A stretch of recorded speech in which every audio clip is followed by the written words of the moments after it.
In today's video, I'm going to teach you how to edit mirror reflection using Capcut. By the end, you'll have a clean, realistic reflection effect that you can use for fashion shots, product clips, or any creative project. I'll walk you through each move slowly, explain why it matters, and share a few tips so you get a polished result the first time. Start by opening Capcut. You can use the desktop or mobile version. Both have the tools we need. Create a new project and confirm your canvas matches your final output, like 16:9 for YouTube or the format you typically use. Keeping the right aspect ratio from the start helps avoid cropping surprises later. Next, add your video. Import the clip you want to reflect and place it on the main timeline. If your footage includes audio you want to keep, make sure it's linked to the clip. This will keep everything in sync as you edit. Now adjust the video upward on the canvas. Click the clip in the preview and drag it slightly higher so your subject sits in the top half of the frame. Leave enough empty space at the bottom where the reflection will live. Turn on snapping if available, and zoom into the timeline for more precise control.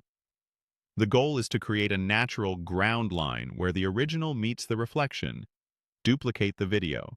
Make a copy of your clip and place the duplicate directly under or above the original in the timeline so they line up perfectly in time. Having two identical layers ensures the motion and timing match, which is crucial for a convincing reflection. Rotate the duplicated clip 360 degrees using the rotate control. If your app treats 360 as a complete spin back to the original orientation, adjust to 180 degrees instead, or use a vertical flip. The aim is to invert the duplicate so it mirrors the original across that horizontal line you set. After rotating, drag the duplicate downward so it sits exactly beneath the top layer, edge to edge, like a true reflection. Make final adjustments for realism. Tweak the position and scale so the seam is straight and the perspective feels natural. Lower the reflection's opacity slightly to mimic how real reflections are dimmer. A touch of blur can help sell the effect, and a gentle fade near the seam can soften any hard edge. Scrub through the timeline to confirm the movement matches and nothing drifts.